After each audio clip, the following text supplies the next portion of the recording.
नमस्कार स्टूडेंट्स, मैं Gayatri Gehlot online classes में आपका हार्दिक स्वागत करती हूँ।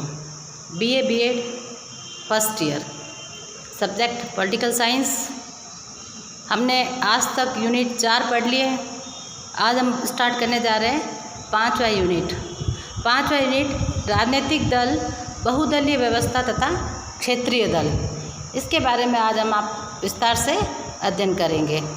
वर्तमान समय में शासन के विविध रूप रहे, जिसमें से प्रजातंत्र जो है वह सबसे लोकप्रिय है। वर्तमान समय में प्रजातंत्र को हमारे भारतीय शासन ने अपनाया है। भारतीय जनता, जिसने वो जनता का शासन, जनता के लिए जनता द्वारा चुना गया शासन यानी लोकतंत्र, प्रजातंत्र अपनाया है, क्योंकि वर्तमान में डेमोक्रेसी शासन जो है वो चल रहा है। प्रजातंत्र शासन के भी 2 प्रकार है, प्रत्यक्ष प्रजातंत्र तथा अप्रत्यक्ष प्रजातंत्र। अप्रत्यक्ष या प्रतिनिधियात्मक प्रजातंत्र उसे हम कह सकते हैं। राज्यों की बृहद जनसंख्या और क्षेत्र की विशालता के कारण हम कह सकते हैं वर्तमान समय में विश्व के लगभग सभी राज्यों में अप्रत्यक्ष प्रतिनिधियात्मक प्रजातंत्र शासन व्यवस्था ही प्रचलित है। इस शासन व्यवस्था के अंतर्गत प्रजा खुद अपने शासन तंत्र को चुनती है। जनता खुद अपने प्रतिनिधियों को चुनती है। इन प्रतिनिधियों द्वारा शासन का कार्य किया जाता है। जनता अपने प्रतिनिधियों के निर्वाचन और शासन व्यवस्था के संचालन की इस संपूर्ण प्रक्रिया को पूर्ण करने के लिए राजनीतिक दलों का अस्तित्व अनिवार्य है। इसके अंतर्गत प्रजातंत्रात्मक शासन व्यवस्था लोकमत पर आधारित होती है और राजनीतिक दल लोकमत के निर्माण और उसकी अभिव्यक्ति के सर्वाधिक महत्वपूर्ण साधन होते हैं। अब है दलीय व्यवस्था की विशेषताएं, यानी दलीय व्यवस्था की क्या दोष होते हैं, क्या विकृतियाँ होती है, इसके बारे में मैं आपको बताऊंगी। 1947 से लेकर 2015 तक के काल में कम से कम 3 बार 1967, 1977 और 1989 यानी 1989 में ऐसा प्रतीत हुआ कि भारत की दलीय व्यवस्था नवीन दिशा ग्रहण करने जा रही है और संभवतया अब राजनीतिक दल के प्रसंग में जनता का संदेश था कि द्विदलीय व्यवस्था की ध्रुवीकरण की स्थिति प्राप्त हो जाएगी। 15वीं लोकसभा के चुनाव में जनता ने पुनः राजनीतिक परिपक्वता का परिचय दिया। हमारे देश में बहुदलीय व्यवस्था होते हुए भी उनकी जनता राष्ट्रीय स्तर पर 2 प्रमुख दलों की व्यवस्था यदि संभव ना हो सके तो एक दल के प्रधानता वाली बहुदलीय व्यवस्था चाहती थी। 16वीं शताब्दी में चुनावों में जनता ने अपनी राजनीतिक परिपक्वता को सिद्ध करते हुए राष्ट्रीय स्तर पर एक दलीय सरकार की स्थापना की। भारत में सदैव बहुदलीय व्यवस्था रही है और इस बहुदलीय व्यवस्था का विकास, बहुदलीय व्यवस्था में एक दल की प्रधानता के 2 राजनीतिक दलों, 2 राजनीतिक गठबंधनों में प्रतियोगिता, अब पुनः बहुदलीय व्यवस्था में एक दल की प्रधानता को लेकर उसी दिशा में हुआ है। अपवाद स्वरूप कुछ समय तक पुनः क्या कहते हैं उसको 1977 तथा 1979 और 89 से 90 तक को छोड़कर स्वतंत्रता प्राप्ति से लेकर 1996 तक भारत की राजनीति में कांग्रेस दल को प्रधानता मिली है। लेकिन 1989 से ही कांग्रेस की लोकप्रियता में कमी आई और भाजपा की लोकप्रियता में वृद्धि की स्थिति प्रारंभ हो गई। परिणामतया ये हुआ कि 1998 से लगाकर 2003 के वर्षों में भाजपा ने भारतीय राजनीति के सबसे प्रमुख दल तथा गठबंधन के आधार पर केंद्र के शासक दल की स्थिति प्राप्त कर ली। वर्तमान में आप देख रहे हो भाजपा यानी नरेंद्र मोदी जो है वो प्रधानमंत्री जो अभी अपने वर्तमान में है, तो अभी तक जो भी शासन व्यवस्था में बहुदलीय जिस दल ने अपना अधिकार प्राप्त किया है वो है भाजपा का दल।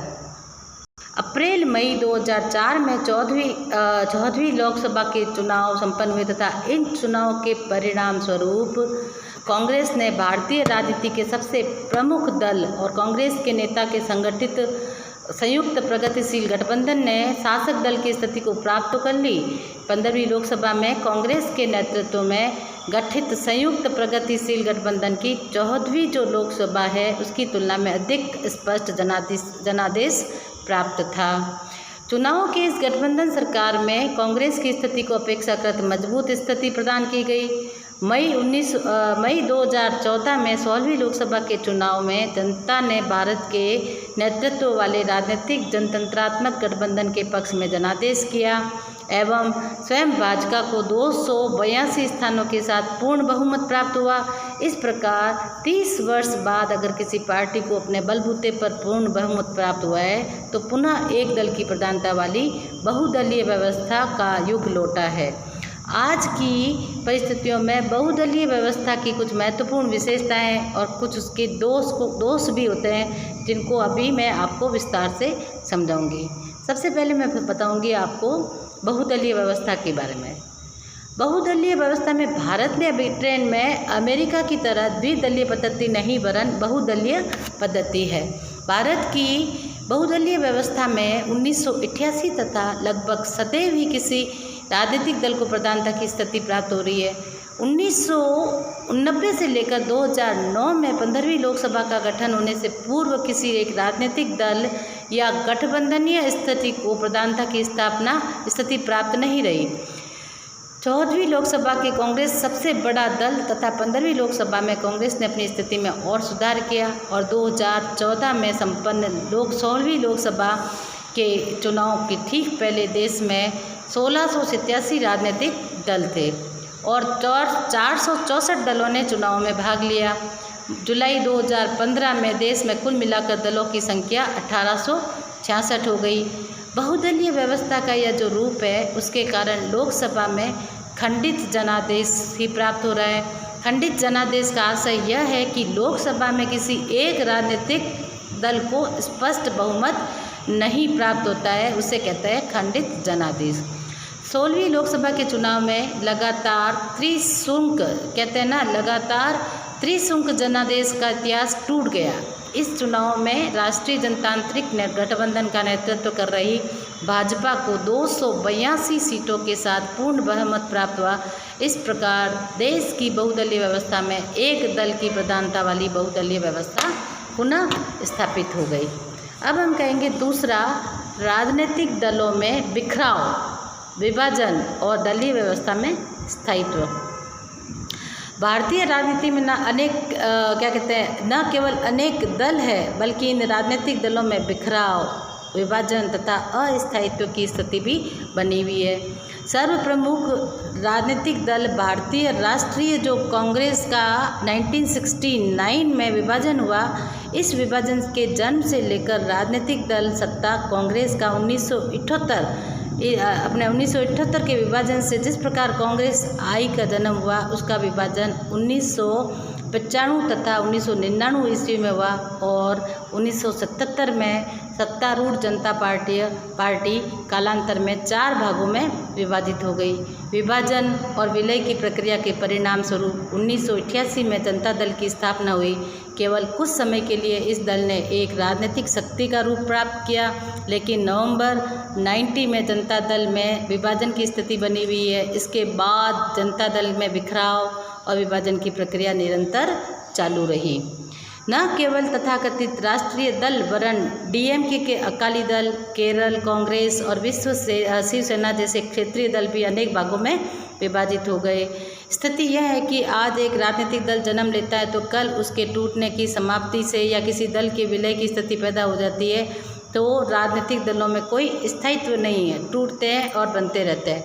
अन्य किसी दल में विलय की स्थिति पैदा हो जाती है। इस प्रकार राजनीतिक दलों में कोई स्थायित्व नहीं बल्कि राजनीतिक चित्र की अस्पष्टता बनी हुई है।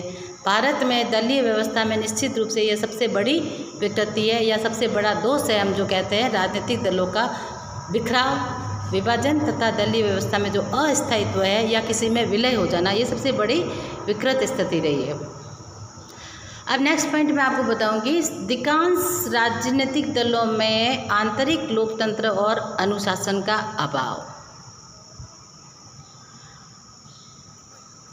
राजनीतिक दलों के प्रसंग में एक सबसे बड़ी दुख भरी बात यह है कि अधिकांश राजनीतिक दल में आंतरिक लोकतंत्र का अभाव तथा अनुशासनहीनता से भरे हुए दल होते हैं।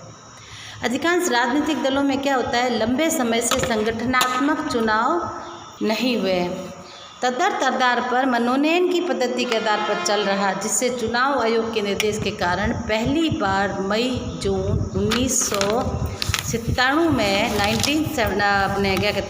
97 में, दूसरी बार 2000 में और तीसरी बार 2003 में, चौथी बार 2006 में और पांचवी बार 2009 तथा 10 में राजनीतिक दलों के संगठनात्मक चुनाव संपन्न हुए।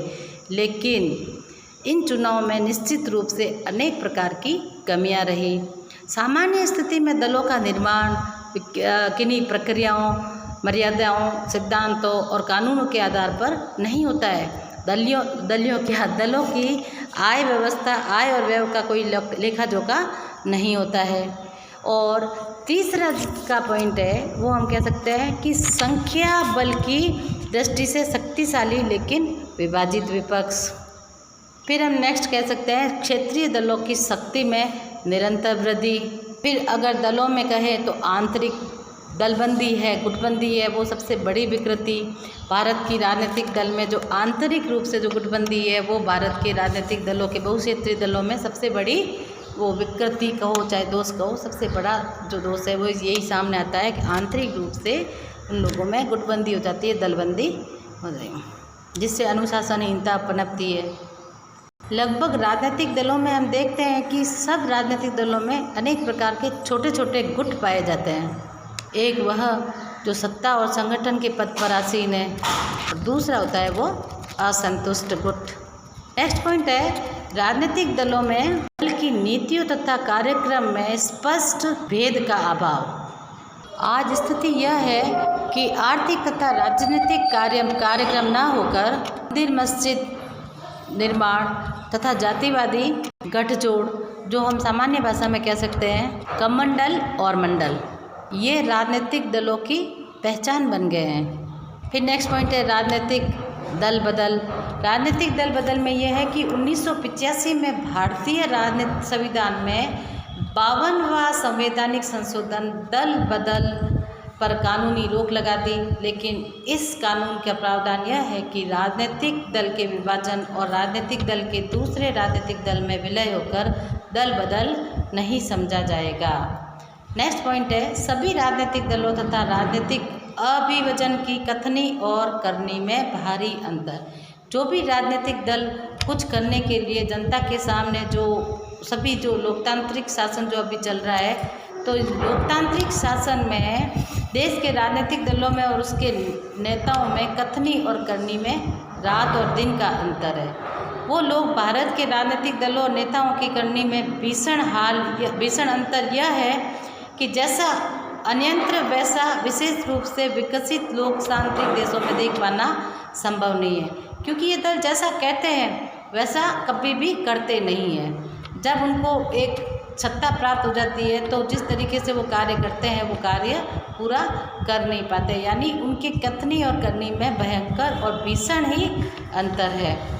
और दूसरा कि सभी ने लोक लुभावन मुखौटे ओढ़ रखे हैं, जैसे वस्तुतः तो ये सत्ता के प्रति केवल स्वयं के प्रति समर्पित है। सभी दलों और नेताओं में ईमानदारी का घोर अभाव है। परिणामतः ये होता है कि जनता के ये दल या ये नेता जो है जनता की विश्वसनीयता खोते जा रहे हैं, क्योंकि जनता का विश्वास जब उड़ जाता है तब जनता फिर अपने दूसरे राजनीतिक दल दूसरी शासन सरकार को चुनती है, क्योंकि वर्तमान समय में लोकसभा क्या लोकतांत्रिक शासन व्यवस्था स्थापित है। दलीय व्यवस्था की विशेषता शीर्षक से जिन बातों का उल्लेख किया गया वह है वह में राजनीतिक दलों की विकृतियाँ है। मैं और मेरा परिवार। मैं और मेरा परिवार में क्या होता है वंशानुगत नेतृत्व। वंशानुगत नेतृत्व जैसे राजनीतिक दल में एक पारिवारिक व्यवसाय बनता जा रहा है। जैसा कि इसका उदाहरण हमने एक आपके सामने है कांग्रेस का क्या है कि जैसे कांग्रेस की सरकार है वो एक वंशानुगत है। जैसे पहले इंदिरा गांधी बनी, उसके बाद में राजीव गांधी के बाद में सोनिया गांधी। इस तरीके से मतलब क्या है अब है जो वर्तमान में राहुल गांधी की जो कहते हैं ना वो क्या कहते हैं उसकी सत्ता में आने के लिए उसकी उत्कृष्टता। तो इस प्रकार क्या होता है, मैं और मेरा परिवार, राजनीतिक दल में मैं की भावना सबसे ज़्यादा और मेरे परिवार की भावना आने लग गई है। 16वीं लोकसभा में बड़ी संख्या में राजनीतिक परिवारों से जुड़े उम्मीदवार चुनाव जीतकर लोकसभा में पहुंचे हैं। लोक चुनाव से पहले भाजपा में नरेंद्र मोदी को प्रधानमंत्री का उम्मीदवार स्थापित कर रहे नेतृत्व से चुनाव लड़ा तथा लोकसभा से पूर्ण बहुमत प्राप्त किया। नेक्स्ट हम कह सकते हैं, राजनीतिक दलों और राजनीतिक जीवन में अपराधी तत्वों और उसके गतिविधियों में निरंतर वृद्धि हो रही है। इन लोगों का एक ही उद्देश्य राजनीतिक दलों का येन केन प्रकार अपने प्रभाव और अपनी सत्ता में वृद्धि करना और अपनी सत्ता को स्थापित करके अपना ही पांव जमाए रखना। इसके परिणामतः क्या होता है, राजनीतिक दलों में अपराधों की संख्या और उनके प्रभाव तथा उसके वर्चस्व में निरंतर वृद्धि हुई है। 15वीं लोकसभा में केवल कुछ अति विख्यात तथा कुविख्यात माफियाओं का सफाया भी हुआ है। नेक्स्ट है कि ये घोर अवसरवादी होते हैं। उनमें अधिकांश राजनीति को सेना भावना के आधार पर नहीं वरन व्यवसाय और पारिवारिक व्यवसाय के रूप में अपनाया हुआ है। ये अवसरवादी प्रक्रिया आज के राजनीतिक दलों में विद्यमान है। नॉर्मन डी पामर का कहना है, भारत में अब तक स्वस्थ दलीय व्यवस्था उभर कर सामने नहीं आई और निकट भविष्य में भी ऐसा होना सामान्य रूप से कठिन ही है। भारत के राजनीतिक दलों में संगठन, मुद्दे और नेतृत्व राजनीतिक दलों के तीनों आधारों का आघात पहुंचाया है तथा सभी अर्थों में अब कोई दलीय व्यवस्था शेष नहीं है और राजनीतिक दलों की नीति तथा कार्यक्रम जैसे जन प्रतिनिधित्व अधिनियम की धारा 29 के अनुसार सभी राजनीतिक दलों के लिए संविधान के प्रति समाजवाद, धर्मनिरपेक्षतावाद तथा वैधानिक व्यवस्था के अंग तथा उसके प्रति निष्ठा घोषित करना जरूरी है। इस प्रकार कुछ राजनीतिक दल वैधानिक व्यवस्था के अंग बन गए हैं। राजनीतिक दलों के लिए चुनाव आयोग में पंजीयन आवश्यक है। चुनाव आयोग ने राजनीतिक दलों की 3 श्रेणियां बताई है। एक तो राष्ट्रीय दल, अखिल भारतीय दल, दूसरा राष्ट्रीय स्तरीय दल और तीसरा अमान्य तथा पंजीकृत दल। तो इस प्रकार बच्चों आज हमने पढ़ा क्षेत्रीय प्रमुख राजनीतिक दल। भारत में जो राजनीतिक दलों की जो बहुदलीय राजनीतिक दलों की व्यवस्था अपनाई गई, उन बहुदलीय राजनीतिक दलों की विशेषताओं के साथ उनमें विकृतियाँ अनेक प्रकार की बताई गई, जैसे मैं और मेरा परिवार, वंशानुगत प्रवृत्ति का मतलब दोष और राजनीतिक दलों में अनुशासन की कमी और एक दूसरे को क्या कहते हैं दल का बिखराव, उसके अंदर असमंजस्य पैदा होना और बिखराव के बाद एक का दल का दूसरे दल में विलय हो जाना। अनेक प्रकार के विकृतियाँ भारत के इन बहुदलीय व्यवस्था में देखने को अपन को मिले। और नेक्स्ट वीडियो में हम आपको मिलेंगे कुछ प्रमुख राष्ट्रीय दलों के साथ में। तो प्रमुख राष्ट्रीय दल में नेक्स्ट टॉपिक रहेगा अपना। तब तक आप इस वीडियो को पढ़ें, सुनें और उसको लाइक तथा सब्सक्राइब करें और पास में है घंटी का बटन दबाएं ताकि आपको आने वाले वीडियो की नोटिफिकेशन आसानी से प्राप्त हो सकते। और बच्चों ये जो अपना 5वां यूनिट है वह जैसे राष्ट्रीय दल, क्षेत्रीय दल, राष्ट्रीय दल और क्षेत्रीयतावाद में राजनीति में जातिवाद, इसके बारे में हम सब पढ़ेंगे। तो 3 क्षेत्रीय दलों में जो निरंतर हम लोग वृद्धि देख रहे हैं और राजनीतिक दलों में जो राजनीतिक जीवन के अपराधी तत्वों और उसकी गतिविधियों में जो हम अंतर देख रहे हैं, वो आज वर्तमान युग की राजनीति को देखकर आप जो पहले से चली आई राजनीति के बीच में देख सकते हैं। तो हम नेक्स्ट वीडियो में मिलेंगे आपके प्रमुख राजनीतिक दलों के साथ। तब तक नमस्कार, धन्यवाद।